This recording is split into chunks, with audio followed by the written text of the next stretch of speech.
And a very good morning to you. Welcome along this Monday morning to OTB AM. As ever, if you want to get involved on the show, you can drop us a comment at Off the Ball AM on Twitter. That's the second Twitter account for you to follow. You can also get us at Off the Ball on Twitter. YouTube.com/Off the Ball. We've got a live stream going there. We also are on Facebook if you want to share and like that with your friends. And you probably should do that this morning if you have any interest in going along to see the Ireland-Italy match in the Six Nations. Ulster Bank and OTB AM are offering you the chance to win 2 tickets and to bring the flag bearer to the game at the Aviva Stadium on Sunday, the 10th of February. To enter the draw, just share or retweet this morning's OTB AM and tell us who you think Ireland's back three should be in the Six Nations. We're not going to judge you if you put Simon Zebo in there, because there's a very strong likelihood that we'll have Simon Zebo starting in there as well. Certainly that was Brian O'Driscoll's back three when he was picking it. He picked him at number 15. Pretty prescient after the weekend that Simon Zebo's just had. Amazing, isn't it? This back three that Munster have suddenly is just like, this back three is amazing. Everybody's like, if only we could keep it. If only we could just play those for Ireland. I get like particular pleasure out of this because of the whole Jordan Larmour bandwagon train, and look at all the options that Leinster have. Look at anti-Leinster bias, is that what you're saying? Yeah, exactly. Look at James Lowe and how he sexily offloads the ball. Look at Rob Kearney and how he fields those high balls. Look how fast Jordan Larmour can run. Well, I take your Larmour, Lowe and Rob Kearney, and I give you Keith Earls, Simon Zebo and Andrew Conway, the best back three in Irish rugby. Keith Earls did look like he had his head broken yesterday, and still made not a single jot of impact on him. It was amazing. Like, that was just pure Munster. Like, even yesterday when the rain was coming down, the Munster fans were just sitting there, like, borderline hypothermia, loving every second. They were like, yes, please let me get ill from this weather. And then a 3-hour delay, it's like, yes, more chance to get soaked to the bone. Let's go get chowder and come back to Thomond Park and wreck these French people. And then the players go off to go for a nap to get some food, and they come back. The pitch is an absolute state. Keith Earls, as you say, gets bloodied and bruised, and they absolutely decimate this French opposition. It was so Munster, you couldn't even make it up. Yeah, Jacob Stockdale also went off in the Ulster game with a dead leg, so you'd have to say Keith Earls looks like a shoe-in at this stage to start the Six Nations, and if he stays fit to play the whole thing. Can they not play both, Earls and Stockdale? Like Les Kiss said after the game that Stockdale should be okay. He kind of allayed any fears that it will impact on the Six Nations squad. I'm picking Earls and Stockdale if I'm Joe Schmidt. Where's Conway playing? Conway's on the bench. The thing, where's like, Larmour playing? See, that's the thing. It's going to be Conway versus Larmour for that spot on the bench, isn't it? Kearney's probably going to start against France. Yeah, I mean, I guess Stockdale starts. I guess he starts. I think he does, just because of the trustworthy nature of having done the business in November. But then again, Conway did the business in November as well. Yeah. Like, it's very hard to look past the talents of Jordan Larmour, who I think his stock actually is still on the rise after the last 2 weeks. People are like, oh, well, he hasn't done it in Europe. Well, actually, if you look at his defensive capabilities that some people thought there were question marks around, he was pretty good. He was pretty good. Yeah. Coming up against Andolo at the weekend as well, which we saw how Adam Byrne got steamrolled by him in the first game against Montpellier in this competition, and Larmour pretty much held his own. Stat of the day that he's 4 kilos heavier than Tadhg Furlong. Jesus, that's incredible. But it's also, like, there could be a deeper dive in this about how the Pacific Islanders managed to mould those players into wing players. Like, if Tadhg Furlong was born in that part of the world, chances are Tadhg Furlong could have been a wing, just given his natural talents with the ball in hand. So. Yeah. It's an amazing stat, but it just kind of exemplifies the different rugby cultures. Yeah, so lots to talk about on the show this morning. Alan Quinlan's going to join us just after 8 o'clock to talk us through the weekend's rugby. We've given you the opportunity to go along to see the Ireland-Italy game. Just share and retweet, or wherever it is you're watching the show this morning. Tell us who the Ireland back three should be. We'll go through our power rankings with Alan Quinlan after 8 o'clock. And we are going to speak with Mike Carlson after Tom Brady proved once again that he is potentially the greatest sports person of all time. Certainly he's in that conversation. Darren Till's going to talk to us about Conor McGregor. That video's been doing the rounds over the course of the weekend. Joe was over in London on Friday talking to him. But the Tom Brady stuff we have to talk about. Your beloved Jacksonville Jaguars were sensational, absolutely amazing for 3/4 of the game, particularly in that first half. They were just able to carve open the New England Patriots defence last night. And then with 10 points down, with his 12 stitches in his finger from the middle of the week against the number 1 ranked pass defence on the season, without Rob Gronkowski, without Julian Edelman all season, obviously, and without a bunch of other things going his way, including having his star running back cough up an unfortunate fumble, Tom Brady comes back and wins the game. And the most amazing thing about all of that was that it was so inevitable. That people are kind of bored of the inevitability of it all. But the more I thought about it last night, the more I think that the inevitability actually is what makes this thing special. Because of the reasons that you listed, everything going against him, the injury, Gronk was huge. Once Gronk goes down, I'm like, Jags might actually do this thing. That was the big thing yesterday. And then still, with all that, you're still thinking to yourself, Tom Brady's going to do this. It doesn't matter how bloody good Jaguars have been on that side of the ball against the pass all season. It doesn't matter how amazing Gronkowski's been all season. And it doesn't matter that your hand is screwed and that you're 40 years old. You're still going to do this. And I'm not surprised whatsoever when that ball goes up and Amendola brings it down. It's an amazing catch. But at the same time, there's only one place that ball can possibly go for him to even have a prayer of catching that ball. And it was just so Patriots. So bloody Patriots. And like, you love to hate them and you hate to love them, and like, you've got to respect them and all those cliches, and I just hate them, but like I do respect them. Yeah, it's true. It's hard. They're a hard team to love. A lot of people would have noticed with about 2 minutes left to go as well. There was a blast of zombie going around Gillette Stadium last night, obviously, when Dolores O'Riordan had been laid to rest in Limerick that day. So obviously some Cranberries fans knocking about Gillette Stadium last night. It was pretty noticeable as well. It was like at the 2 minute warning. Yeah. Game still in the balance. It's like, we're going to take a little second out here to make sure that everybody pays testimony to Dolores O'Riordan. So I don't know how big they were in Boston. Obviously they were huge in the States, but maybe the Irish community latched onto them, or maybe they didn't. Maybe it was just she's a global superstar and that was it. I think so. I think a bit of both, because I saw some of the American people I follow on Twitter just kind of commenting on the fact that it was zombie, that it was like the back from the dead thing, rather than commenting on the Dolores thing, which all the Irish people on Twitter were commenting on. So a bit of both. But the one thing I also noticed yesterday, which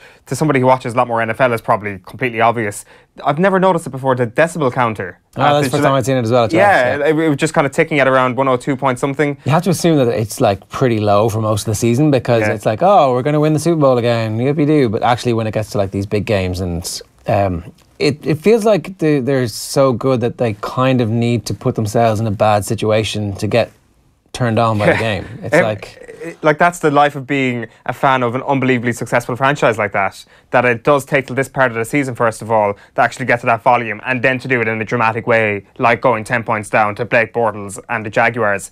It was sensational stuff. But like you made this point with Carlson last week, just about the coaching staff and Patricia and the likes that are all and McDaniels, they're all leaving, and Belichick, you just start to remember how many different coaching teams he's had to put together for this success. That it hasn't just been Belichick and Brady chugging this thing along. It has been a recreation of Brady's support cast, and indeed a recreation of the entire backroom staff at times. That it's just made this franchise so unbelievably great. And as you say, there's no question that Brady goes down as one of the all-time great sports people at this point. Yeah, and like not just football, it definitely is. He's performing for so long. So this is his 16th season. He's reached the Super Bowl 8 times. And like, so just to put that in context, a lot of people are pointing out that, this is kind of going to be one of those Super Bowls like Kerry won Football All-Irelands in the noughties, when they would beat Cork and Mayo. And hold on a minute. And everybody would be like, this is pretty easy. So, I mean, this is exactly what the Patriots are doing this year. Let's not take the gloss at this by having an argument about that. They've got to beat Nick Foles. They've got to beat Nick Foles, and they've got to beat the Titans last week, and the Jags, who, I'd say between the three teams that they're going to beat to win the Super Bowl, number of winning seasons in the last decade, they might have 4 between them. They'll probably have the refs on their side again. Oh man, did you see the refs? Did you see the refs going over to, like, at the end of the game, going over to congratulate Tom Brady? Oh, the brightness of his face. And after a catch by Brandon Cooks as well, it was like, wow, what a catch. You're like, all right, lads, steady on. There's an amazing stat I just stumbled upon a second ago.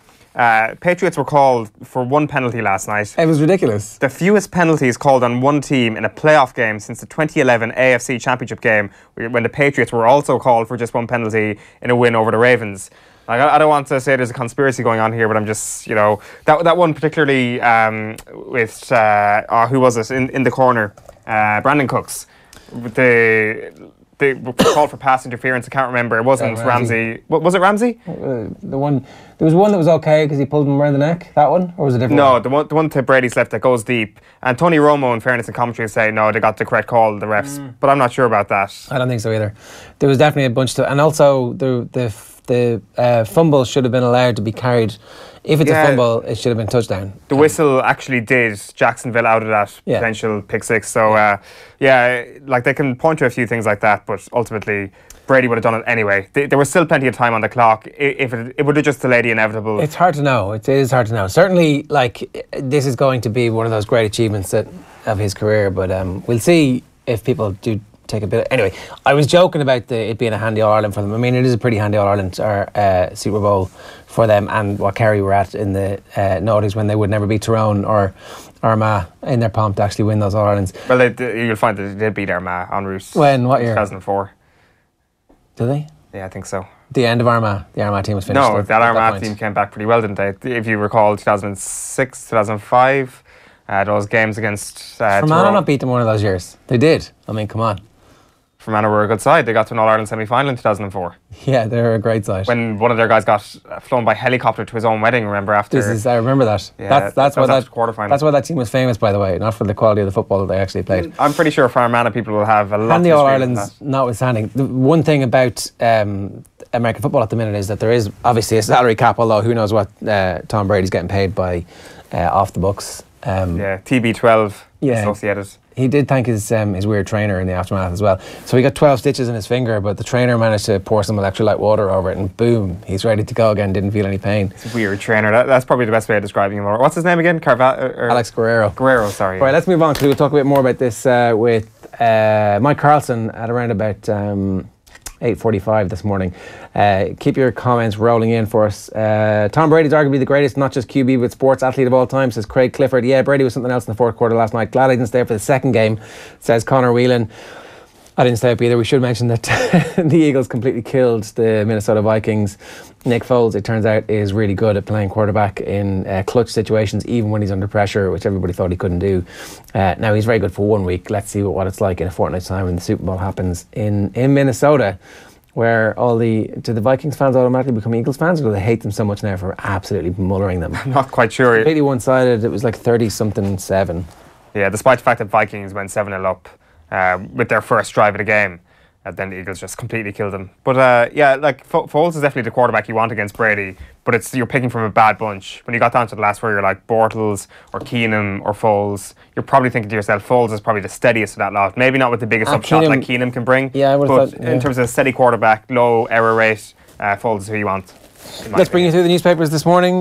Most of the tabloids are going with the Alexis Sanchez story. Glad all over. Sanchez will sign today as Wenger admits saga has hurt Gunners. Although, I don't know, Wenger seemed pretty straightforward about the whole thing.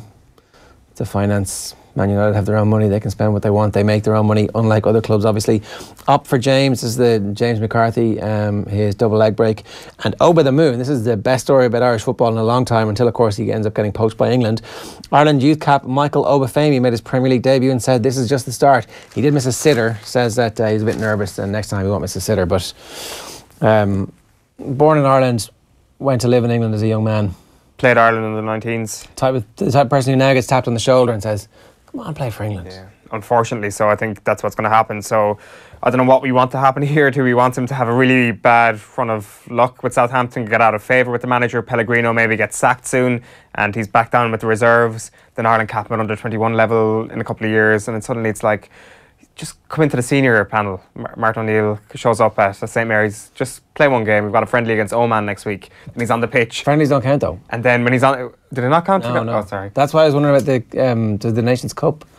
I'm sure it does. Does it? So instead of bring him in, it's like, or even against the Euro 2020 qualifiers, come in and play one game against the Faroe Islands, and then when he's on the pitch, James McCarthy's return from injury will probably happen on the same night, and he's like, you're now an Ireland player forever. He's like, oh crap, what have I done? 2006 was Kerry's only win over Armagh. So I got my years mixed up there. Yeah. By that stage, not really though. The last thing of a dying wasp. Not really though. It was totally. Yeah, it's not really. How did you do against Tyrone that decade? This is incredible. I was just pointing it out, Got to accept these things, it's true. Like their system is set up for handy All-Ireland wins for certain teams, Kerry in particular. Colin McCullough says the play by the cornerback in the last Jags drive was one of the plays of the game. Oh yeah, it was pretty amazing. One of the Pats cornerbacks makes like a full-length dying goalkeeping save. Oh yeah. Bat the ball away, and that was it really. And it was a perfect pass from Bortles. That was the moment where he could have become an icon. Yeah. in a non-ironic way, the way we've been lauding him in a fully ironic way for the last few weeks. Who's your bandwagon team now? The Obviously the Eagles, because people might not have heard of as many players in the Eagles as they have on the Patriots. So that bandwagon will get rolling very, very shortly.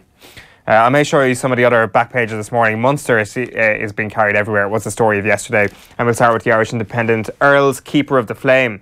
Eamon Sweeney says, Wing Wizard is a symbol of Munster values, something that can never be taken for granted. There he is going over for that try yesterday against Cash. There's a picture of Simon Zebo on the front of the sports section in the Irish Times. Intriguing test for provinces, reads Jerry Thornley's article. Leinster host champion Saracens while Toulon travel to face Munster. It's an absolutely intriguing quarter-final draw. I think it's probably the best quarter-final draw in European Cup rugby. Certainly the one I'm most excited for. Maybe because, you know, as the years go by, you just kind of get wistful towards those old Munster days, and you're like, yes, at last, there's 8 teams that actually care about this. Yeah. Which is a good thing for a start. Simon Zebo as well on the front of the Irish Examiner. French Connection says the headline, Munster must best Toulon to set up Champions Cup semi-final in France. And then the last Munster lead is in the Times. Dream final closer after Irish success. And that is definitely one of the angles that are going to come up a lot over the next few weeks. Munster versus Leinster. You may as well forget everything else. This is going to happen. It's going to be a Munster-Leinster final in the sunny climes of Bilbao. All of Ireland's going to be holidaying in Bilbao for that one weekend. That would be absolutely sensational. 200 million, Harry's priceless. This is the Mirror story. Yesterday, I think the Sunday Times were reporting that a £200 million offer for Harry Kane will come in the summertime from Real Madrid. Apparently Real Madrid are happy to let the BBC go and build a new trio of attacking stars for the future. I don't know if that means that Zidane gets to stay and work with them, or if Zidane gets the boot while they're going as well. Perfect 10, Guardiola sets his players a target of 10 more victories to secure the title. Because let's face it, he must be bored at this point. Like Sergio Aguero with a hat-trick at the weekend. Like what else? What is it that's going to give him interest as the rest of the season continues, apart from the Champions League, obviously? Red hot, Swansea look powerless to resist rampant Liverpool attack. This is Swansea against Liverpool tonight in the Premier League. And the front page story is Britain to reduce the maximum FOBT stake to only £2, says report. This is the fixed odds betting terminals that have been referred to as the crack cocaine of the gambling industry. They're going to reduce the maximum stake to £2. On top down under, brilliant Edmund marches into quarterfinals and England sealed one-day series win. It is actually The Guardian. I would have bet my life that was The Telegraph with the Little Britain stories in the back. Yeah. But there's a new tennis superstar sensation who all of Britain could be disappointed by next July. Well, it's amazing because with Andy Murray they could just fob him off as Scottish. With Kyle Edmund they can fob him off all the way to South Africa. He was born in South Africa. Oh, right, okay. So it's amazing. Chris Froome story, is it? Kind of. I think he's a little bit more British than Chris Froome. But yeah, kind of a hero of the 2015 Davis Cup winning team. So he's kind of been on the rise since then. But this is his first real Grand Slam involvement in the business end. And he's got a decent chance of going to the semi-finals, actually. The Southampton Spurs 1-1 draw yesterday. Pellegrino survives the electric chair. Argentine dodges sack after Watford makes Silva the Premier League's 8th casualty. Silva apparently had the temerity to be interested in the Everton job and he got sacked. Heaven forbid that in football showing an interest in another job would result in you being sacked from the current position that you have. Heaven forbid that would ever happen. It's an absolute joke. It's a disgraceful decition from Watford, but like, how does that manifest itself that the board are like, yes... The results have gone to shit ever since it happened. Well, I understand that, but the board are like, how can they pinpoint the fact that the distraction is the reason why this has happened? Like, that just seems like a bizarre level of, I don't know, what characteristic you would have to have for that to affect you in a 1 win in 11 game streak. He was worth 12 million quid to the club when the offer happened, and then they were like, no, and they've actually cost themselves 12 million, and I presume they've got to pay him for the rest of the season. I don't know what kind of contract he's on, probably until the end of the season. So maybe not a huge amount of money, but not the best financial husbandry that you've ever seen from Watford. No, they brought Javi Gracia in and gave him an 18-month contract, which is perfectly apt because he will lose his job in 18 months. No question about it, it's Watford. I'll get over it, says the back of the Irish Daily Star. Irish team misses glorious debut chance. That's Michael Obafemi again. He's going to gather a lot of headlines over the next couple of months and years, you'd imagine, until we finally come down to the decision. It's going to be the next Jack Grealish, potentially. Wet a mess, says the back of the Irish Daily Mail finally. Then GAA's fixture list is plunged into chaos as rain stops play. So good news, we're going to have more pre-season competitions in February than you first expected. We'll preview them in great depth as the weeks come at us thick and fast. Yeah, some of the other stuff from overnight that you might have missed. John Ram won the golf after a playoff. He is now up to number 2 in the world. There were these kind of murmurings of discontent from the casual golf fans who were at the Irish Open last year when John Ram was completely killing it on the Saturday and Sunday, and, you know, ruining any prospect of a home victory or any kind of excitement at the top of the leaderboard. In years to come, everybody was at that and be like, oh, I was there when John Ram won the Irish Open, you know, because it turns out he's an absolute sensation. Were people really like that? They were a bit like, who's this, you know. Like, after his performance at the Masters last year, I would have thought that people straight away are getting on the Ram bandwagon. It probably takes a little bit longer. You want to see them up front and poke your holes, fingers in the holes. That's a Doubting Thomas reference, by the way, before we get in any trouble. I got it. Thankfully, a good Christian background here has allowed me to take that one literally. Spiritually. Spiritually, maybe even as well. Definitely not literally. Okay, yeah, definitely not literally, no, sorry, yeah. But yeah, so they didn't poke their holes in John Ram and they didn't really believe in the hype that this kid is, and he is going to be a complete global superstar. Yeah. I don't understand why he was playing that and not over in Abu Dhabi. More money there? Really? I would have thought, considering Roy McIlroy, Dustin Johnson. I think he made the right decision, though. Well, obviously he did. He made more money in the end. Yeah, but, it was called the Career Builder or whatever at the tournament. It was like, pretty appropriate for John Ram. So that was the big story from that. Obviously, the semi-final draws, quarterfinals and semi-final draws have been made in the rugby. We'll get into them with Alan Quinlan in a couple of minutes' time in some detail. Keeping the Irish provinces apart, as you said, is one of the big narratives, but like pretty horrific things to overcome in terms of like the two most successful European teams of the last decade have both to be overcome in the quarterfinals. So it's not straightforward. The way Saracens played on Saturday as well. It's just like, the only reason they're an 8th seed is because of how they started the competition, not because how they finished this portion of the competition. So. Yeah. Now Northampton have gone to pot a little bit. It's true. So maybe not reading too much. They did drop a 60 burger on them. So you're going to take us through some of what we might have missed over the weekend? Yeah, we kind of mentioned some of the rugby there, and the big thing from the Munster perspective anyway, as you mentioned, was Keith Earls, and we may as well have a look at that image of Keith Earls yesterday. Absolutely banged and bruised, black eye, 2 sections of a bloody nose and a bit over the eyebrow as well. The whole shebang from Keith Earls there, real Munster, post-Munster looking face right there. But Keith Earls, he's a wimp in comparison to our good friend Cristiano Ronaldo. Here he is after he got brought off at the weekend, using his phone to do a quick selfie to check how banged up he was after getting a kick in the head. They were 6-1 up at the time against Deportivo. That's not how it finished. They won 7-1 in fact, actually, Real Madrid. And then the other big football story, as we mentioned from the weekend, was Marco Silva getting sacked. Richarlison was not happy with that angry face. It's the era of the emoji. They brought Twitter up to double the characters, but Richarlison just fires in that angry face, and we can pretty much guess what he feels about Marco Silva getting sacked. In the GAA then, the Walsh Cup final was a big one. There was another iconic shootout between Wexford and Kilkenny. There's a great image of Lee Chin kicking Conor O'Shea's hurl. Putting his football skills to good use, eh? Absolutely. That's the cliche to be used right there. But the big thing, other than the fact that there was a shootout to determine this thing, was there was a massive fight in the middle of this game, and I think we can bring you the video of that right now. This is now with Lee Chin. Lee Chin storming through, wins a free rider advantage with him, and it goes back for a free. It has to.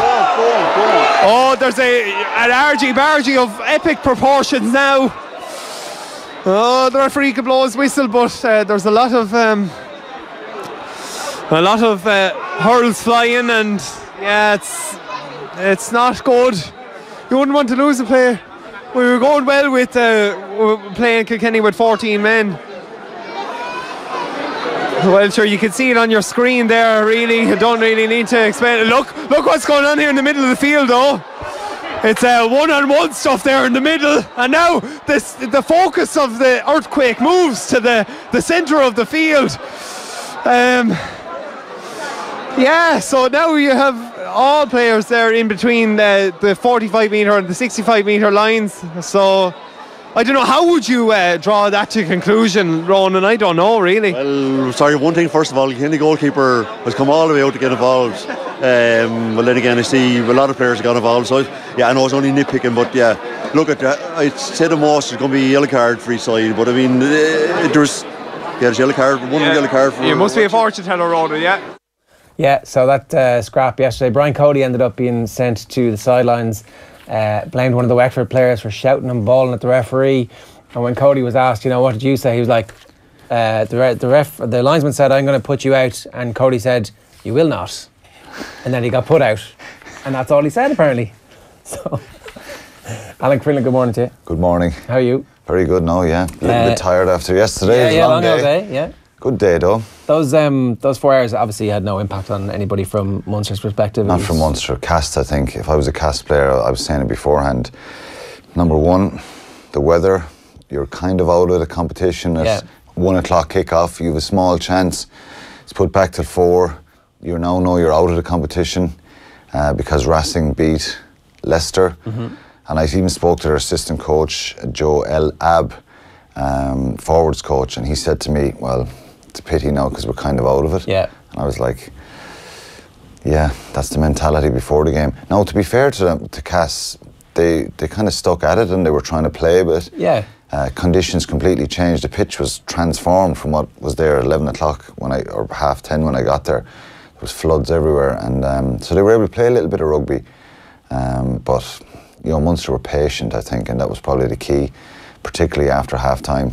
Munster kind of won the game in the first half and then scored the points in the second half. It was like they kind of sucked the life out of, let's see what you can do, Cass, let's see how professional you are, and just kick points in that first half until it was there, as you say, it was their patience really that won the game for them. Yeah, and a bit of experience, I suppose, as well. They didn't panic because you're in that situation, you're thinking, in any sport, if you go out and try and win it in the first 10 or 15 minutes, you start forcing things, so they didn't panic when Cass started to play a bit, and they were physical with him and frustrated him a little bit.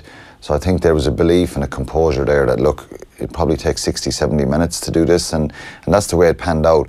And sometimes, like, obviously when you're 13-3 up at half time, you're thinking, right, it's a really good scoreline against the wind. We're going to play in the right areas now and just squeeze the life out of them, and that's what they did in the second half. And they were actually very impressive right from the kickoff of the second half. They were clinical, they were in their faces, they held on to the ball much better, and there was a real sense, you had a real sense there that it was going to happen. It was just when. There was a mild conversation rather than a debate on News Talk. We obviously had the game live, and the lads were saying, you know, with 15 minutes left to go, when you have 3 tries in the bank, do you then pick who you want to play in the last round? I was thinking, you just win and you score and you keep that momentum up, right? You know what, if you're a coach up there and you go, oh, well, we're going to change our tactics now here, take off a few players, or just don't go for tries, or because we want to play someone else, that can come back to bite you, to make a conscious decision like that. Now, if there are 2 French teams, La Rochelle or Toulon, that's who's going to be going to Thomond Park at the time, and you're thinking, who would you like? Yeah. La Rochelle are an exceptional side when they're on song. And Toulon are not as strong, and maybe not as powerful as they were a few years ago. But Conor Murray made a very vital point after the game. It's the pedigree in this competition. It's the history of winning. They're probably the greatest side ever to win 3 in a row. Yeah. You can switch that on a little bit, maybe for quarterfinals. So there was no chance that they were going to go, well, we want La Rochelle or we want Toulon. It was just play as much. Now afterwards, if it was a much weaker side, you know, whether it be from Wales, Italy, Scotland, wherever, you'd say then, oh Jesus, we got to stop scoring or take off the players. But there's nothing between La Rochelle, Toulon. And you don't know what state they're going to be in after the Six Nations anyway, so. They're a much better side this year and much more prepared to go deeper into the competition, Munster, aren't they? I saw O'Driscoll was making the point yesterday that last year they had to depend on those reserves of raw emotion at times, whereas this year it's just work ethic and it's pure skills that are getting them to this point. And certainly this year Munster look much more set to go deep into competition. I think consistency has probably been a problem for them because so many changes and the injuries, internationals away, they haven't had depth that maybe Leinster have, but I've been very impressed with their character and probably their control and composure in some adversity. They've lost 6 games this year. I think they'd only probably 2 or 3 lost at this stage last year, and they were on that incredible run from October right through to the end of the season, where they were just winning away from home in the Pro 14. Brilliant in Europe as well. Finished top seeds or second in seeds. They finished 3rd this year. But you think back, the Leinster loss, the Cast draw, the loss to Connacht away, the loss to Racing, the loss up in Ulster, That's 5 of the results. There was one other away to Glasgow. So there was a few there that kind of were like, oomph. They're not good losses. They've learned from them and you wouldn't be worried about absolutely, them. Absolutely, and on Drico's point, they've that bit of experience from last year. Now, can they be better? Of course they can. Their discipline was poor in the last few weeks. It was really good yesterday. And that makes a massive difference. So yeah, I think they are more skillful. They're a little bit more of a threat out wide.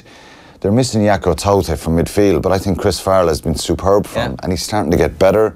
Scannell has been really good in the centre. Klein was out for a while. He was a massive impact for him. The back row played really well yesterday. So when in the big games, when they have people fit, ready and available, they're a very hard side to play against and can beat anyone, I think. They're also obviously going to have Simon Zebo for the entire duration of the Six Nations, and he's really making Joe Schmidt look a little bit... Well, he's making it difficult for Schmidt and the decision that he's made with the quality of his play at the moment. Yeah, look, it is what it is. It's not going to change. Part of me agrees with Joe.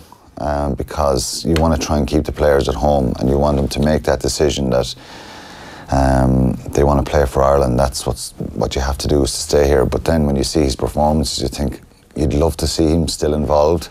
But if you change that situation, Ger, you could have a lot of guys going, well, it doesn't matter if I go now and I will go away. So it's to protect the provinces here against massive budgets in France and some in England as well. So I think you've got to stick with the policy. I saw Eamon Sweeney in the Indo this morning, kind of in a tongue-in-cheek way, talk about this this complex that Munster may have about, you know, being the poor relation of Leinster in terms of how the IRFU might view them. And it was tongue-in-cheek until the point where he mentioned Donnacha Ryan. And you start to think about that, and you're almost ruining that decision that he would be let go abroad, because he compares it to the Heaslip situation, that Heaslip was handed a new contract. Now, granted, nobody saw the Heaslip's injury problems coming, so it's not fair to kind of compare him to that situation. But certainly on a standalone basis, Donnacha Ryan, you're thinking to yourself at this point, geez, there's a real chance to go all the way to the final here if you had that extra level of quality in the second row. Yeah, I think, and that's been an area that they've been under pressure this year. You think back to the first cast game in Europe with the 2 back rows in the second row, you know, so it's been tough for him, and I just found it hard to watch Donnacha Ryan playing for Racing last week. I played with him, know him so well. He epitomises what you want in a kind of a passionate player for your team, and he's helped Racing. I watched the Racing Leicester game yesterday again. He was to the forefront of everything they were trying to do, their energy, their enthusiasm. So he's a loss, there's no doubt. As regards the point of being the poor relation, I think we do well down in Munster with a bit of a chip on our shoulders anyway. Kind of a siege mentality at times, which helps a little bit, because realistically, and it's not patronising, Leinster probably have more resources. They do have more resources with the playing numbers and stuff like that. So sometimes resources are a little bit stretched as regards numbers in Munster, but there's a long history, a long tradition there as well. So sometimes that kind of balances that out. But for Donnacha Ryan to be away in Paris, it's disappointing. It's kind of like, but it's a player choice sometimes as well, because you know, he was made a good offer and was angling to maybe go and explore as well. So I definitely understand that. You'd hope that maybe there's still room after a World Cup cycle for people to do that. Maybe Zebo felt like he wasn't going to be first choice for Joe Schmidt. We have been doing our power rankings, and so we may as well talk about the back three here to see what Alan thinks. We have we're going to start with full back. Yeah, so our power rankings here, obviously we have no Simon Zebo in it because these are effectively you know, he's off the books at the moment. Larmour at 8, Kearney at 8, Conway at 6, Tiernan O'Halloran at 6. Where does Andrew Conway get in here? I guess that's kind of the argument here, and really Larmour is behind Rob Kearney, we know that for sure. Yeah, as it stands, I think Andrew Conway, and it's unfair, you could argue it's unfair in him because his form this year has been superb. He's won Joe Schmidt over. He came on against England last year in Dublin. And if you're being brought in by Joe Schmidt like that and being put on the bench, put on the team, I know he likes him, so unfortunately he's probably going to be an impact player off the bench. I think the back three for me is Rob Kearney, Jacob Stockdale and Keith Earl at the moment for Paris. Let's have a look at the left wings. I think we're not a million miles away on this. So Earl's just ahead of, again, we kind of put Conway in because he is one of those players who probably gets on the bench by virtue of the fact that you can stick him on the wing as well. Trimble and Dave Carney probably not really in the reckoning here at all for that one. And the right wing, obviously, we've got Stockdale, I think, at the top here with McFadden making a late run in recent weeks. He's been really good, Fergus McFadden, to be fair, and I think Stockdale will be left winger, and I think Earls will probably play right winger. Even both of them are probably left wingers, but I think Stockdale is more suited to left. Earls can play both. So what's the difference really? Your step, which foot you step on? It's the step, and it's the position you get the ball. You know, left wingers. Left-legged players, left wing, right-legged players, right wing. But it doesn't matter. Most guys can adapt and change. Does that activate Larmour a little bit more because he can step off both feet? Yeah, for sure. He's going to be in the mix. Like I say, he could come straight in and start against Italy. But I just think going to Paris, 80,000 people, playing the French over there, a little bit into the unknown as regards what kind of team Brunel will pick, how they'll play on the day, how physical they'll be. So I think that's why, and Carney has been playing well this year. You've got to give him credit. And also Joe Schmidt loves him. Yeah, but he's playing well, Ger. You know, you can bring in if Larmour comes in against Italy, then you have a selection situation against Scotland to say, well, Stockdale goes off in the Wasps game with a dead leg. Like, it's only a dead leg, they say, but there's just that first couple of days of training where he's just recuperating. He's in the treatment room. Larmour's out in the pitch and he's doing stuff. Is there an opportunity for Larmour to get ahead of him in training? It's not decided, like, already in Joe's head? Absolutely, I think, because Earls then goes to left and Larmour goes to the right wing. And suddenly everybody looks a little bit better. Yeah, so they have a bit of depth. But like I said, Conway as well, he can come straight into the team as well, and his form has been outstanding. For not a tall guy, incredible under the high ball, chasing kicks, and his pace is phenomenal. I think that's the best three in Irish rugby, the Earls-Conway Zebo combination that everybody talks about, the silky smooth Leinster rugby at the moment, whereas you look at the back three that Munster have, maybe they don't have the depth that Leinster have, but certainly on a 15v15 in this Champions Cup final that we're going to get in Leinster versus Munster, I'm backing Munster as back three. Well, they play regularly, so that does help, and you get to know each other a lot. Sometimes when you get into Six Nations, a little bit of rust because you've been away, different calls, different combinations, but certainly that back three are very impressive. Alan, we'll let you go. Thanks very much for that. Now, obviously, we did have that Munster Cast game live on Off the Ball yesterday. Oisín Langan took his life in his hands and asked the Munster fans what they thought of the Gerbrand-Crowborough situation. I think he should certainly play. If you do your 2-year sentence, you've done your sentence. If a man on the field kicks a man in the head, he can get back after a couple of months. Well, if the rules state that he served his punishment, I think the man is a free agent. He can go where he likes. I would say the first person without sin can throw the first stone. I'm not too happy with him playing at all, actually. I think he's a drugs cheat, so he shouldn't be anywhere near the team or the squad. 2 years out of his career is big enough, I think. I think that the comments by the Chief Executive of the RFU, Brown, during the week, where he basically threw Munster Branch under the bus to say that these policies were going to be reviewed in the future, was a bit of a cop-out. He certainly should have backed the province in the sense that the RFU ultimately have the policy to dictate what players are signed and what aren't. I think that it was definitely a cop-out from the RFU to not back the branch. The lads in the academy would have got good advice on this. Maybe Grobler did not get the good advice. I would have huge faith in the people who run the Munster Academy, and I think our lads will be well looked after. You've no problem with Grobler playing as a Munster fan? Absolutely none. Thank you. And I am totally anti-drugs. Thank you very much.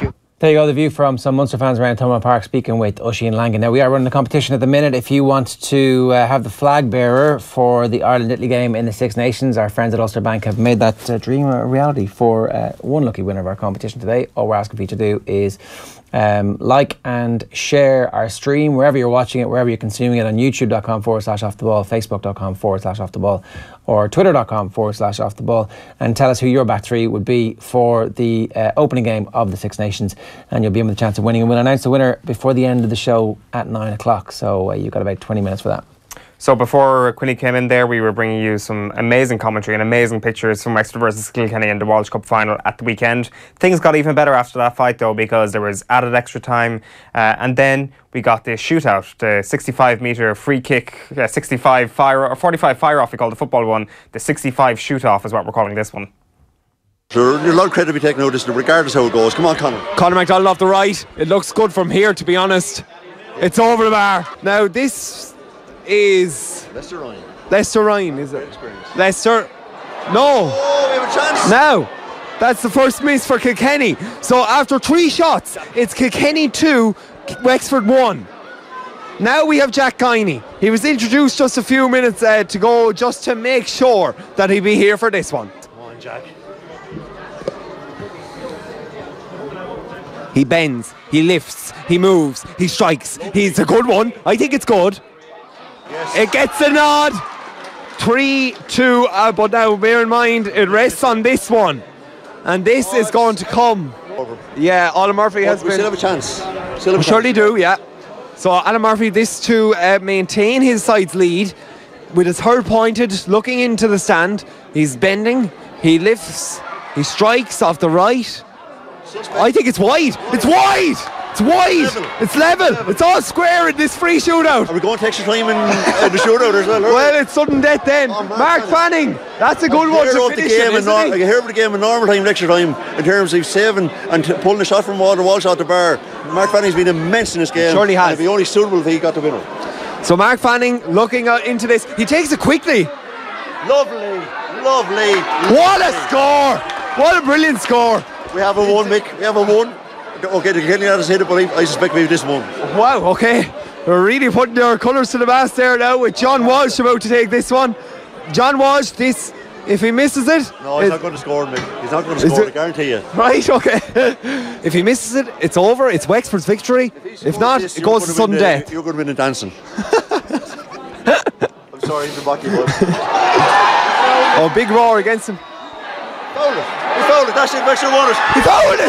Wexford won it. He fouled it. Wexford, in the most bizarre of circumstances, are the Walsh Cup champions. Yeah. Brilliant commentary from Wexford G.A.T. Yeah, Michael Dwyer and Ronan Fagan, the two voices you heard there. Brilliant stuff. Very excited. Yeah, it's like we need more of this. We need to eradicate replays and make sure these shootouts become a thing in the championship. Are they a bit too humiliating for amateur players who can't actually lift the ball properly?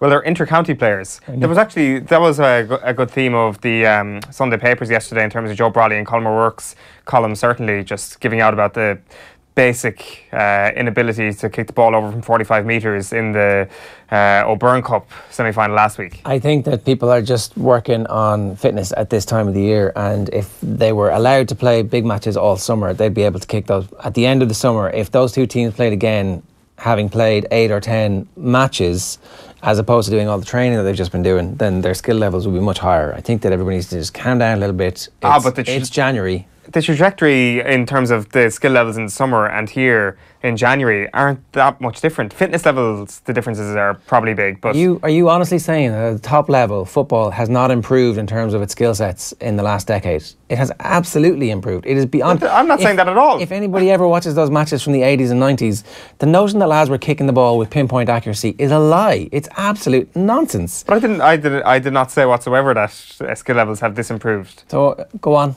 I was just saying that it pointed out in the newspapers yesterday was Colm O'Rourke and Joe Brolly saying that inter-county players should have a higher skill level than a 2-1 finish in an inter-county game. And I think it's a massive overreaction to a game which takes place in January, where they're absolutely knackered from all the physical training that they're banking now for when the weather's a bit better and they can work a bit more on their skills. I do think that in the summertime the skills are far better. But it's not a massive overreaction. It wasn't a point of the columns. I said that they both pointed it out within their columns. It's not like the State of the Nation sort of front page of the... It was completely State of the Nation. That was the whole point of the pieces. Was it? Yeah. Colm O'Rourke was... Football is dying, basically. Gaelic football has gone to crap, and it's the result of coaching not focusing on skills, and there's no point in watching the sport anymore. But that wasn't that. It wasn't sparked from the fact that it was a 2-1 in a no burn cup semi-final. It was more, Brolly's thing was more sparked from Stephen Poacher on Twitter advertising all these different clinics. And Colin O'Rourke's initial point was about the administration of these fixtures, that these games shouldn't have been fixed at certain times. And then he got into the business that, there was this thing also last week. I don't think anybody's overreacting or making this a bigger thing than it is. I think it's just very interesting, and part of me definitely agrees with this. Okay. We'll move on. Fair enough. Earls, Stockdale and Larmour is one back three, but I'm not sure who the full back there is. Is it Earls? Is Keith Earls your full back? Of course, has played full back for Ireland before in the past.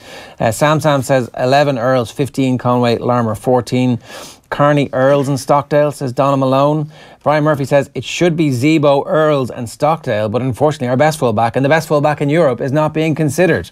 Is he the best full back in Europe? Like, are we getting to a point now where Simon Zebo is actually at that level, and so therefore an exception could be made in the way that an exception was made for Johnny Sexton?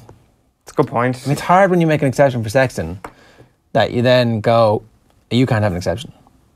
Yeah, it is, but there is also a circumstance element with Sexton in terms of the backup 10s that were available. As in, you look at the backup 15s that are available now, and you have not even backups, but Rob Kearney probably would have pipped Simon Zebo to the post anyway for the 15 jersey, given Joe Schmidt's tendencies and his love for Rob Kearney. So he could have put Zebo on the wing. Could have done. Also brilliant. But there's plenty of depth there, so I don't think he's as necessary to the entire cause as Sexton was. Nobody is. Sexton is Sexton. That is, like, you can't name any other player in the last few years that would ever get that exception other than Johnny Sexton. There's nobody. Like, you can list off all the players that could go abroad and you can't think of one. Like, I'm not sure there's... Maybe if Larmour gets to... If his ceiling is higher than we all expect, he might get to that level one day. But no, I don't see that happening. I think the exception gets made for Sexton and that's it. Zebo is the highest chance we have of another exception for sure. The Telegraph's Champions Cup team of the weekend, just 3 Irish players made it. James Ryan, Keith Earls and Robbie Henshaw. Yeah, Henshaw's been a bit of a sleeper over the last couple of weeks. Well, not really. He got man of the match last weekend, but he's been outstanding, particularly defensively for Leinster.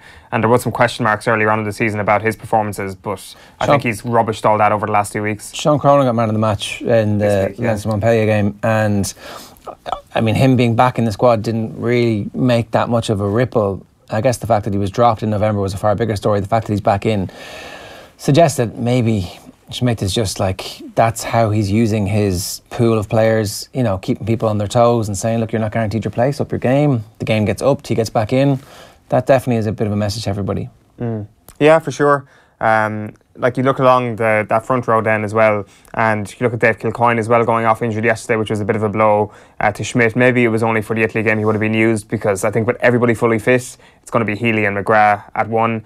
But Kilcoyne obviously has done brilliantly and Schmidt really likes him, so that was certainly something of a blow yesterday in terms of the front row. But I agree, Sean Cronin should be back up to Rory Best. Was there any word on what the injury was? Or not quite, but it does look a little bit serious. Of all the injuries that occurred over the weekend, Stockdale, low chance of missing the Six Nations. Dave Kilcoyne looks like a moderate chance of missing the Six Nations. We don't know. We won't know until the proper press briefings this week. I mean, they could barely put together a rugby match yesterday. I think we should congratulate everybody on getting that done, and actually getting the medical stuff in order is probably a step too far. Back three competition in the 23, Earls, Larmour, Stockdale and Kearney. Earls starts and you rotate the others. Some kind of rotation wouldn't be the worst idea. I can actually see that certain game plans will demand a lot of kicking, and in those games then you can see him picking certain players in those instances who maybe won't automatically. I think Conway, for example, will probably start the game against France. I wouldn't be terribly surprised about that. I wouldn't be terribly surprised if it was Kearney, Conway and Earls, and Stockdale's kept on the bench for that one. Or sorry, not in the squad for that one, but Larmour makes the bench maybe, and if things are going well you stick them on. If they're not, because you can just see Ireland trying to expose France through the air, and Conway chasing the kicks from Kearney and Kearney chasing the kicks from Conway, and it's like, okay, away you go. Tactically that makes sense for sure. I wonder if France are going to beat us. Like, it just seems like this done deal that more than a French done deal has ever seemed before, that this France thing is, it's about how much we're going to beat them by, rather than if we are going to. I mean, like in those instances we tend to draw those matches. This is the Paris-London year. It's always a two-pronged thing. It's never just down to London. So, like, I'm not so sure about this. There seems to be an awful lot of confidence around this game in Paris. Give it a rest, Ger, says Neelis Okaneja. What's it about this time? Zebo will be a big loss to Munster, but Ireland will be just fine without him. Thanks for getting in touch this morning, Neelis.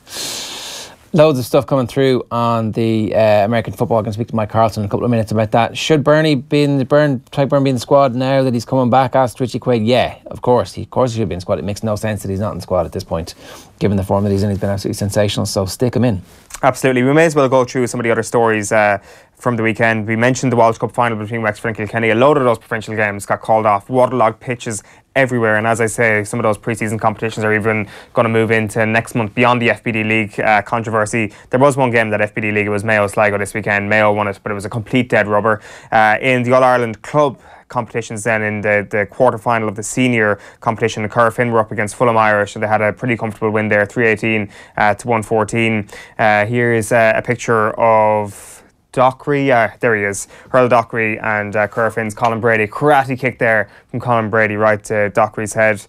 Meanwhile, elsewhere, we had the McKenna Cup semi-final. Donegal beating Armagh 20 points to 110. Here's a picture of Eamon McGowan. I think he's the only GAA player at intercounty level who's got a sleeve tattoo. No. That's the reason. I mean, surely there's loads more, no? Well, that's what I thought, and then when I saw it, I'm like, I've never seen a GAA player with a full sleeve tattoo. It's completely pointless anyway. They lost the game, but that was the only goal in the game as Armagh lost the only goal. But if you do know of any other inter-county GAA players who got sleeve tattoos, which we've rudely forgotten about, then let us know for sure. As I said, in the FBD League, Mayo beat Sligo in a dead rubber. The club junior football final is going to be Multifarnham against Knocknagree. I hope I pronounced that first club right. Westmeath people, I'm sure you'll let me know if I didn't. Ballyraggett are through to the intermediate hurling All-Ireland final. And Niall Horan's club. Oh, yeah, right, okay. There you go. Did he play for them?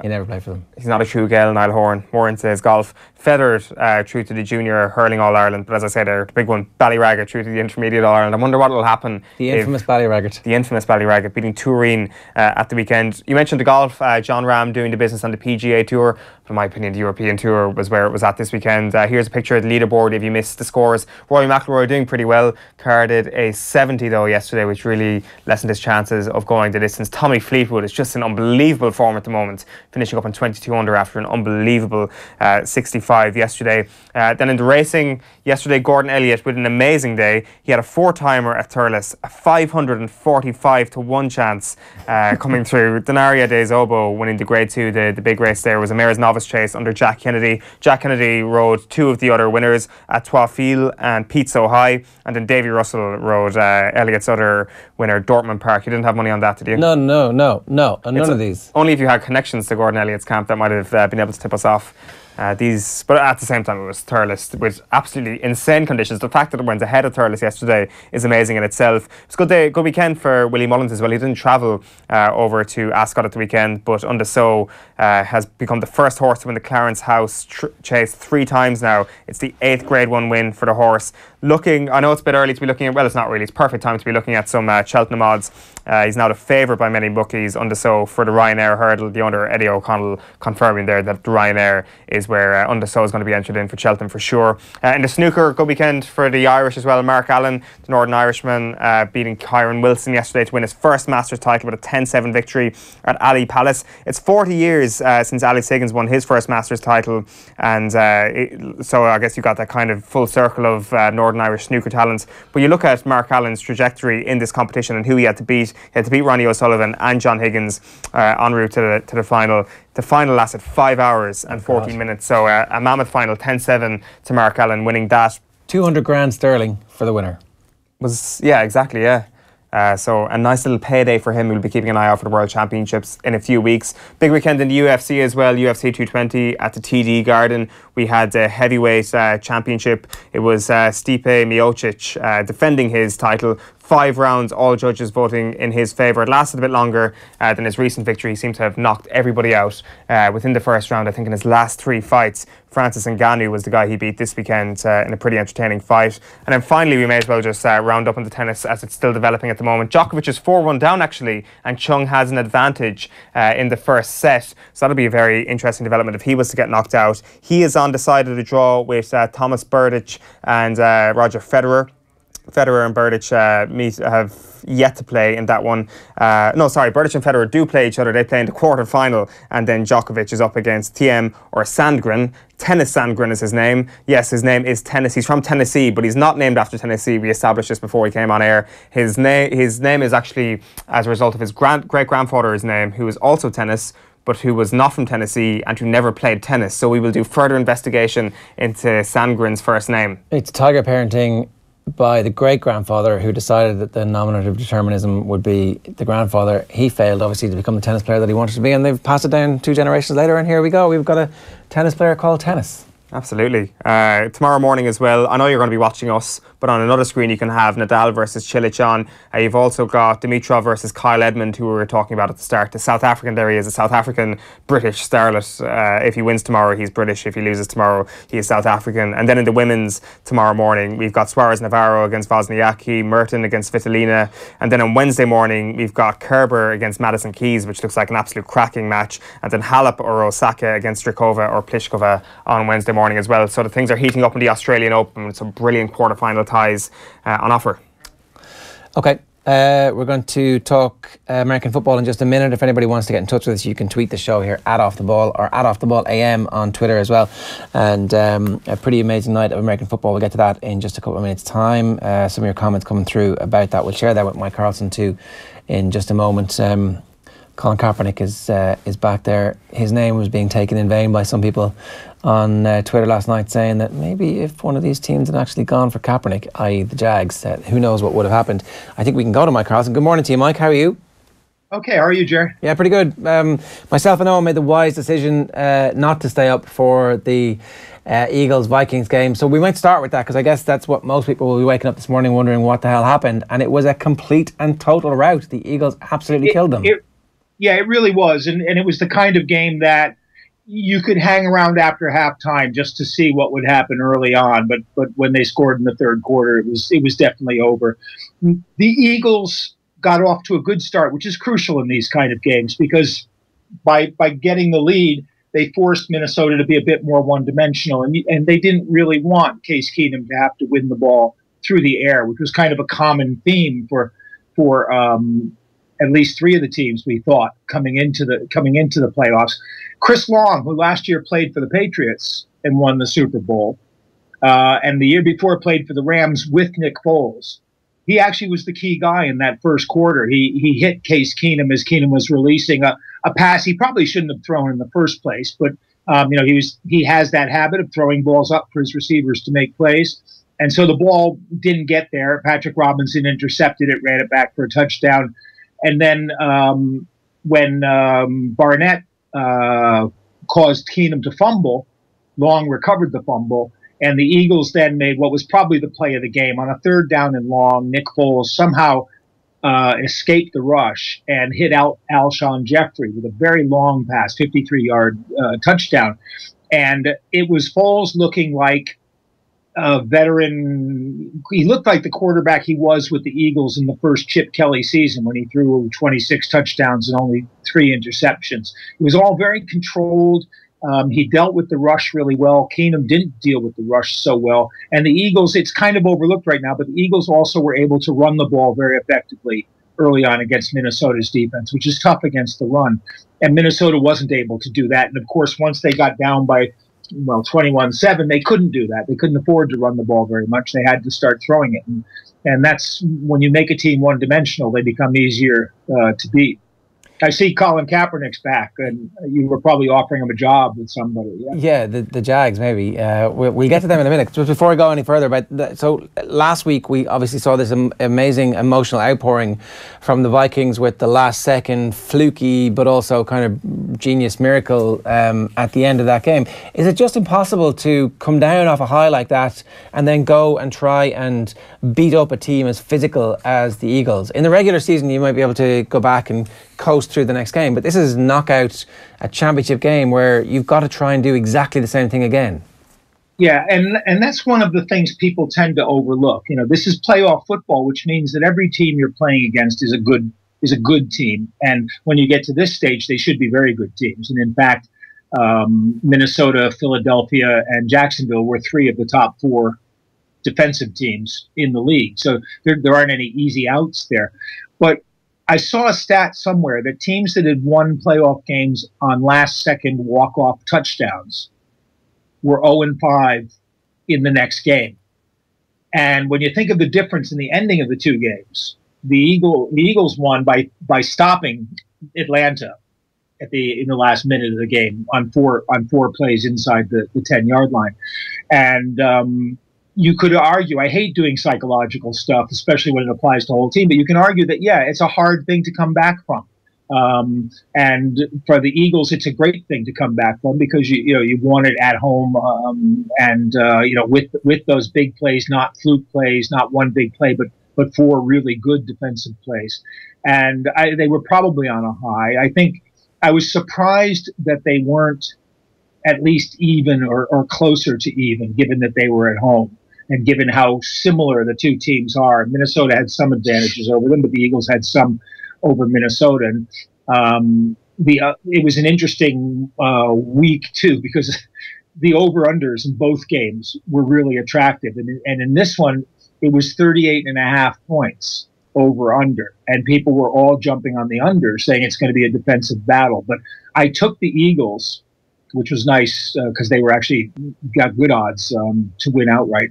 And the over, and the Eagles missed the over on their own. All Minnesota had to do was score half a point, and they were over it. And I thought if it were an offensive game, it would favor the Eagles. And I just thought, based on what they had done against Atlanta, even though it was only 15 points, they had found a way to make Nick Foles look more comfortable in the pocket and look like a starter. And he did an excellent job in this game, and it was largely schemed for him, but he had to make a few plays like that one to Jeffrey, and he did. Yeah, because let's just talk a little bit about that. I mean, I think traditionally the difference between pressure on a quarterback changes the quarterback rating from just on a good scale. It's like you can beat Tom Brady with no pressure, but if pressure comes, you're generally Brian Hoyer. And Nick Foles' rating under pressure from last night's game is off the charts. So how did he suddenly become a quarterback who can perform at the highest level in the most pressurized game of his life?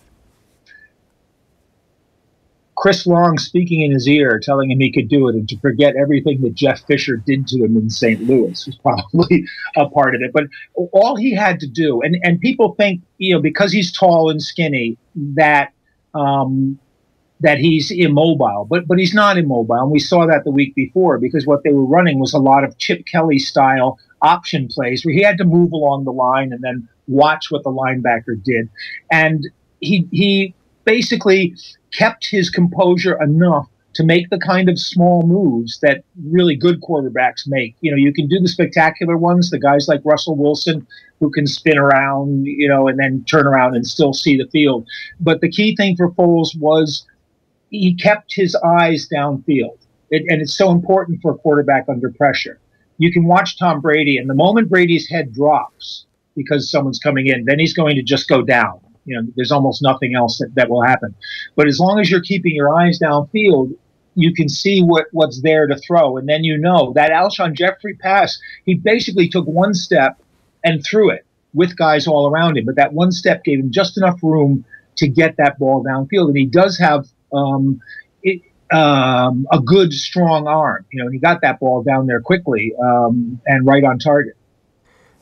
Talk to us a little bit about that then as well, if you talk about how Eagles might be able to force that pressure onto Tom Brady and the Patriots, because that D-line by the Eagles this season has been outstanding, and it just seems weird that we're in this position that we might even consider that a franchise with the greatest quarterback head coach combination we potentially have ever seen could be brought down by a team led by a backup quarterback. But look, here we are, and like on Sunday week, talk to us about the likes of Fletcher Cox and that the rest of that defensive line, and how they may be able to put pressure on Tom Brady, which could lead to an upset here in the Super Bowl.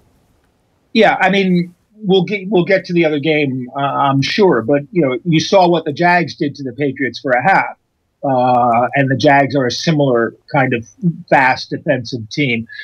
Philadelphia's defense revolves around Cox because he's sort of the anchor in the middle.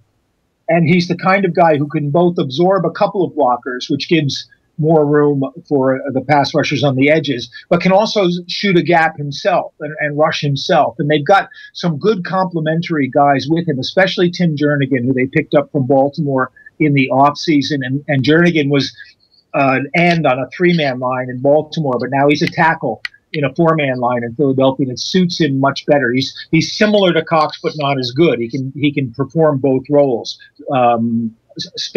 fill space, or come in and rush. And then they've got very good guys off the edge. And Jim Schwartz, a very aggressive defensive coordinator, whose specialty really is taking his 2 ends and moving them as wide outside as he can to make sure that they get isolated blocks, usually with a tackle, but sometimes a tight end, which is very dangerous for the defense. So they're almost always operating one-on-one, while those other 2 guys, Cox and Jernigan and whoever else rotates through, are occupying the inner 3 linemen. And the formula works well because they can generate rush off 4 people, as Jacksonville could for a while against Brady. And when you do that, that means you're dropping 7 into coverage against 5 receivers, and it gives you options, to either double team people or to keep safeties back as to prevent big plays killing you. And most of the really good defensive teams are like that. It's hard these days to be a good defensive team if you're constantly having to blitz a 5th or 6th rusher.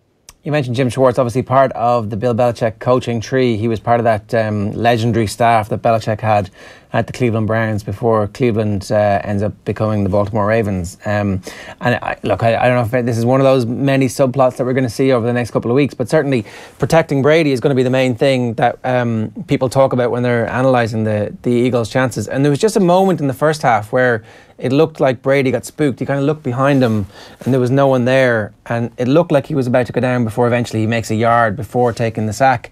And I hadn't seen that before, certainly not this season. And you just thought, ooh, this doesn't really look good for the Patriots here. This really looks like it could be a massive upset. Yeah, I mean, the key part of that game to me was the Patriots in the last 2 minutes of the first half getting a touchdown, which made it a close game again, which kept it tight. And then they adjusted at halftime and played better defense. They had their third string right tackle was in protecting Brady, and I really thought that Jacksonville would be able to take more advantage of that. But the sacks they got were actually Beasley coming from the other side, which might be because the Patriots were paying more attention to the right side. And Jacksonville, it was an interesting thing looking ahead to that game, whether the Patriots would try to play in a run formation, either with 2 tight ends or with a fullback and a back and just 2 wide receivers to keep Jacksonville in their base defense, or whether they would spread the field, let Jacksonville go into their prevent sub-package nickel defense, which means that the big guy usually comes out, Darius or whoever else is inside. Calais Campbell moves inside. Beasley and Ngakoue both play on the ends, and it gives them a faster pass rush. And New England tried one series in the second half where they played hurry up. They didn't huddle, and they tried to keep Darius on the field, tire him, but they got nowhere with it. They couldn't. They ran the ball 3 times and couldn't get a first down. And then when Gronk was out, obviously they only have 1 tight end, so they have the second one. The third one is a undrafted rookie guy who's really a receiving type tight end. So they basically had to spread the field, and then. This is the genius of Tom Brady, is the ability to stand in there, to know where he wants to go and to know what's going to be available. And there were a couple of plays. We were doing the game on the radio there, but we're not doing the call. We're taking the call from the States. So there were a couple of plays where they come out and they take 1 step off the line, and it's Danny Amendola's crossing. And you can see that Allen, the tight end, clearing for him, and he comes underneath, and they get that kind of thing. And Brady is the best in the business at knowing where his receivers are going to be, knowing what's going to be open, what they might be able to take advantage of. And if you noticed in the game, almost everything they threw was to someone who a linebacker was covering. And the only real exceptions was when they tried to take deep shots. And I halfway think, when you underthrow your receiver, I think deliberately on a deep pattern. You're trying to draw those pass interference penalties, knowing that Jacksonville play a very aggressive, hands-on kind of pass defense. But everything else was Brady would look back. Where's the linebacker? Who's got a linebacker on him? And then throw to that receiver. Were they helped by the officials last night, Mike, in your opinion, the Patriots? Not really. I can't see anything wrong with the personal foul for the head-to-head contact, because even if you lead with your shoulder, you're not supposed to hit the head anyway on a so-called defenseless receiver.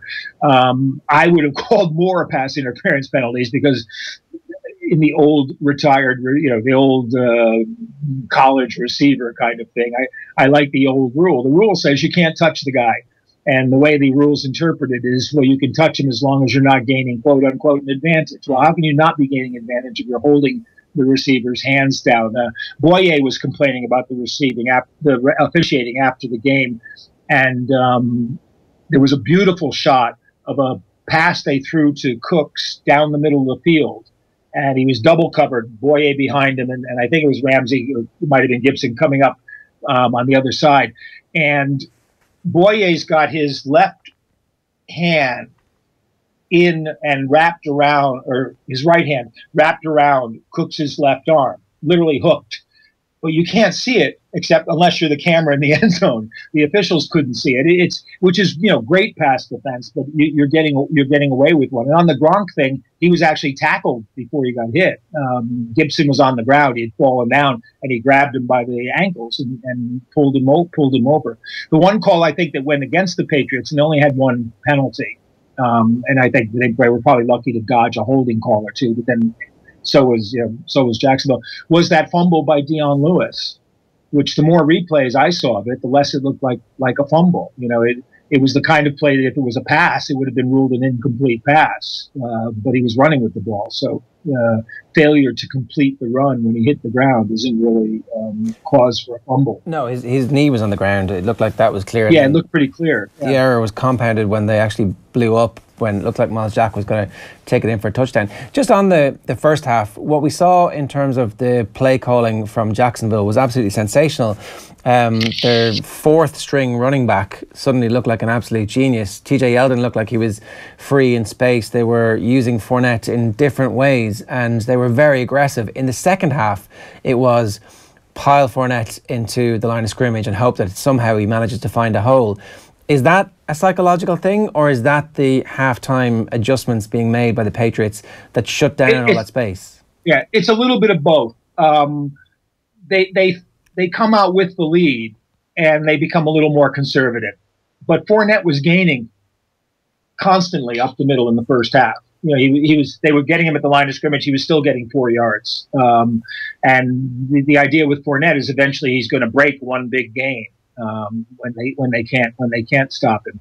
But in the first half, every time they went to the corners, whether it was Yeldon or Grant out of the backfield or a tight end out there, nobody was covering for the Patriots. They were absolutely horrible. They were so intent on trying to clog the middle, and with safeties in, they were constantly getting fooled by the motions and not getting outside. And it was easy for Jacksonville. And watching what they did at halftime and came out, the Patriots were still ganging to stop the run.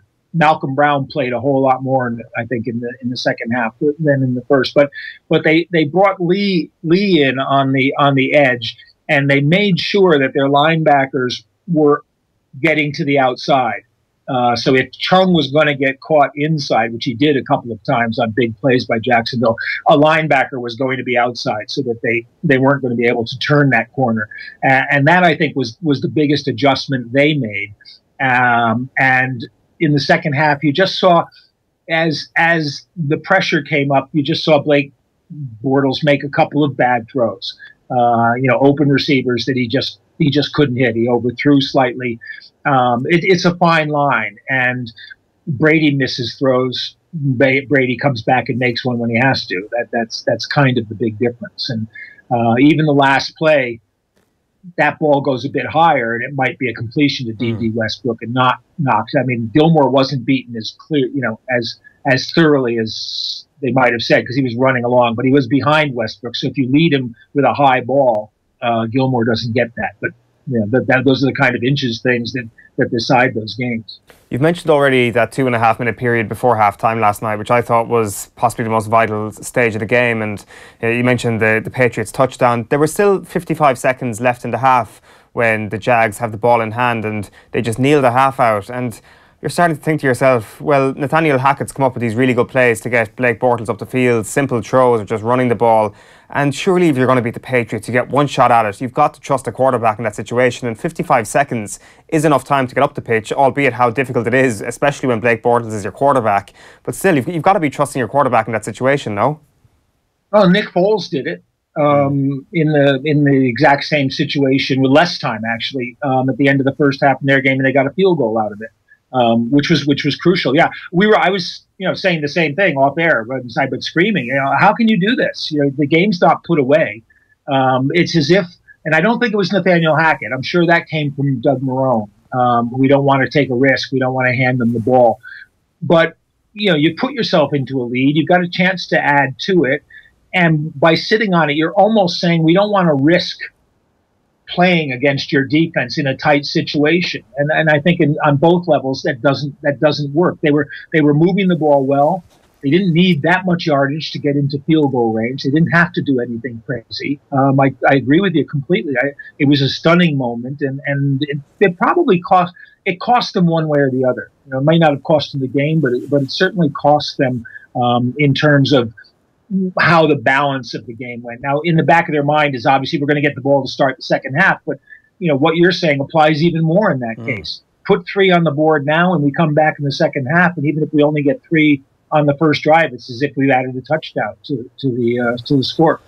It's the Patriots minus 5.5. That's the line that I'm seeing at the moment. I think it might have opened at 7 at various places last night when things went full time. Is that about right? Weren't they watching the games? I was stunned, really, because Jacksonville's defense held New England in check, for almost the whole first half, for much of the second half. They only scored 24 points in the end. And Philadelphia's defense generated a touchdown, a turnover that led to another touchdown, and Philadelphia put a bunch of other touchdowns up on Minnesota, which is the best defense in the league. So I'm surprised the line is that high. I mean, 4.5, 5.5 doesn't make a huge difference on these things. But I was assuming the Patriots would have to be favorites in this. But when you, again, as I keep saying, when you look down the rosters, player for player, how many positions would you take the Patriots guy over the Eagles guy? And there aren't many, but the one, of course, that you would is a quarterback, and that's what makes the difference. Mike, great stuff. Enjoy the next couple of weeks. Thanks a million. We'll talk to you again ahead of the final. Let's hope Gronk is back from his concussion. Totally. My question is, when you ask him the kind of like questions to see if he's got a concussion, how can you tell it's any different from the normal Gronk? Harsh but fair. Mike, good stuff. Thanks a million. Thank you. See ya. Mike Carlson with us on the Monday morning here. Yeah, the old concussion protocols in the NFL. I wonder, will there be a loophole in that to allow Rob Gronkowski to play? I saw great comments a few weeks ago that said if the NFL concussion people were around for the JFK situation, he would have been put back in the parade in Dallas. And I'm like, wow, that's dark, but also too soon. Well, yeah, I don't think it'll ever not be too soon, but it's kind of sums up the attitudes certainly on the ground over there towards the NFL concussion experts. Yeah. So Gronk's going to play the Super Bowl unless he picks up a different sort of injury. He's totally going to play. I think that might actually change their ability to attack the Eagles. That's the other that's what Jacksonville did without Gronkowski. Maybe that's the only way to deal with Gronkowski is to hit him high and hit him low. Like, that's what happens when you become one of the most dominant players in a league that seems to reward people for having those type of hits. We didn't talk that much about the weekend's football. The main stuff is really the fact that the Alexis Sanchez deal looks like it's about to be done. But there's some hope that Mkhitaryan might actually be a player for Arsene Wenger, that he might appreciate what he's got in a way that Jose Mourinho was looking at him going, no, I hate you. Maybe. Well, he has to be, because Wenger doesn't have much else to work with, does he?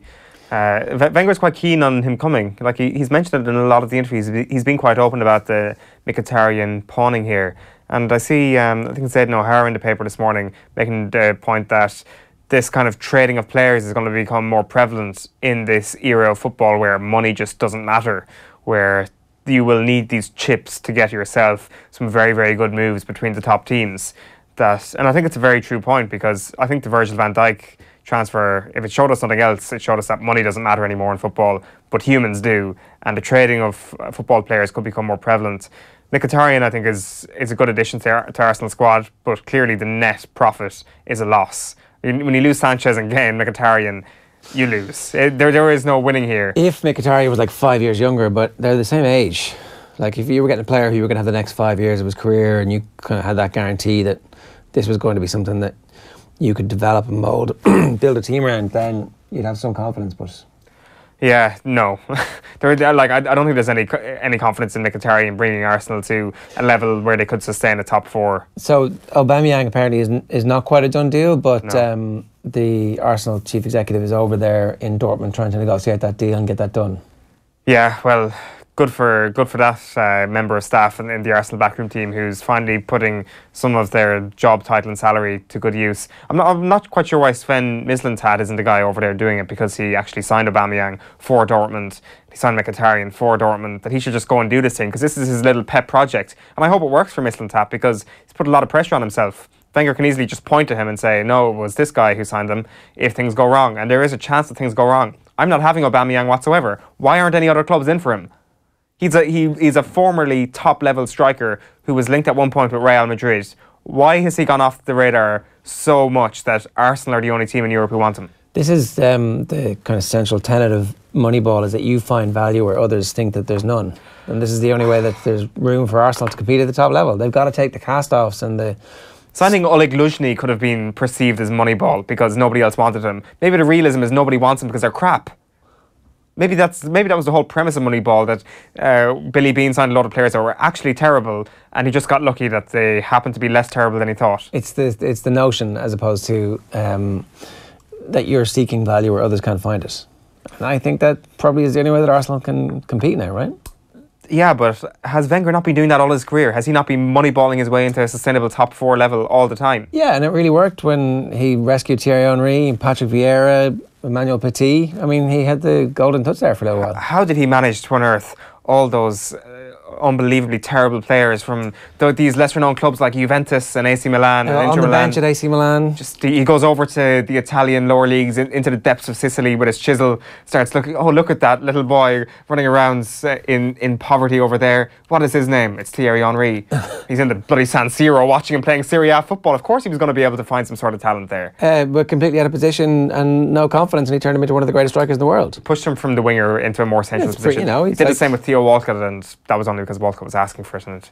But still, it didn't quite work in Walcott's case. No, he's moved plenty of people to different positions. It's worked in some people's cases, some more spectacularly than others. Henry is a spectacular evidence of that. Alex Oxlade-Chamberlain being deployed as wing back, maybe not so much. Robbie O'Brien on the question of the back three says, I wouldn't be surprised if McFadden picked up a bench spot. Schmidt really likes him. He's got the versatility to play almost any back position. Plus, if something happens to Sexton and Schmidt wants to play Carberry, I can't imagine Schmidt would turn down another backup kicker. Don't need a backup kicker anymore. Conor Murray's been taking that responsibility. On you go. Thanks very much. I guess so. Yeah, like we haven't seen Murray kick from closer range, but you presume that if you can do it from long range, you can do it from close range. Yeah. Robbie O'Brien says, again, if we're picking on form, McFadden has been amazing since the November internationals and did make Stockdale look a fool in the Leinster-Ulster game. Not that Stockdale had a lot to work with that day. No, they were really under the cosh for all that game. So maybe that gets written off a little bit, but I suspect it doesn't in Joe Schmidt's world. Yeah, but if we're thinking about the 23, Stockdale, Earls, Kearney, guaranteed to make the 23.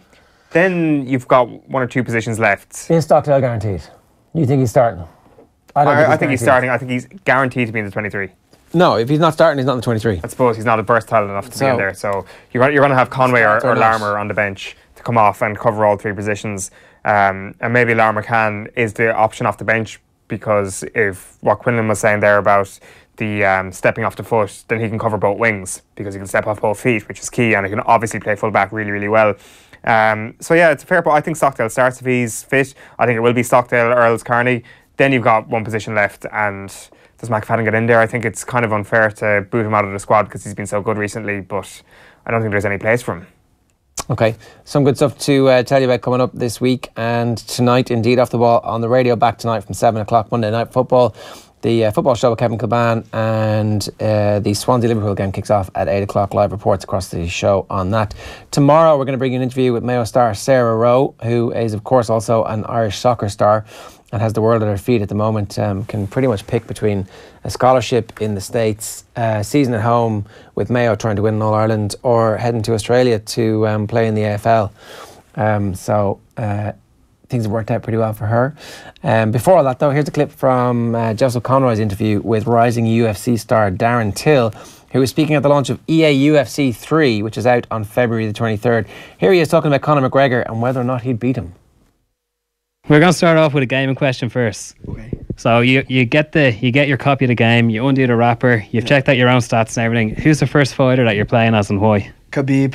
Khabib? Yeah, just because I'm a fan, mate. I'm not going to play myself for the obvious reasons. I just think it's a bit vain. But Khabib, because I'm probably his biggest fan in the UFC. So.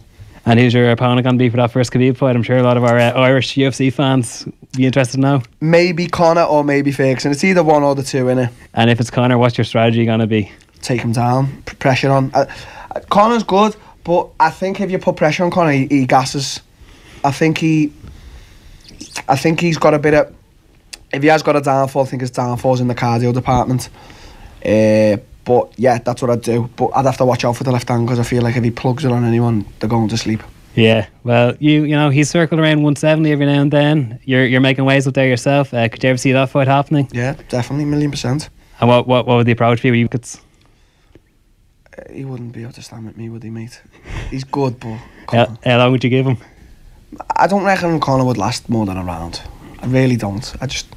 Too big, too powerful, too intelligent. He's a southpaw as well. He's tailor-made. Really good fighter, but I just don't see him coming close to beating me. Is that something that you visualise? Could you call a shot, or? I don't really visualise Conor at the moment. No one knows what Conor's doing, so he's out of sight, out of mind, sort of. If he comes back, I don't think he'd come to 170, mate. I think his weight's lightweight. I think he's going to come back, defend. If he wins, he wins. If he gets beat, I think he'll call it a day. He's done what he's needed to do. Do you know what I mean? Yeah, but on the off chance you get the 170 strap, he looks at the numbers, goes, hey, that fight makes sense. Do you think you'd do the business? 1,000,000%. Conor can't beat me. There is not a hope in hell Conor can beat me. It's just not possible. Where does he beat me? I'm too sharp, too fast, too powerful. There you go. That full interview will be available on our social channels in the coming days and weeks. McGregor will, of course, be stripped of the lightweight title. Dana White said on Friday night that the winner of Ferguson Khabib is going to be the new 155-pound champion. So, the interesting thing about that press conference with Dana White on Friday was the very strange exchange between himself and Ariel Helwani.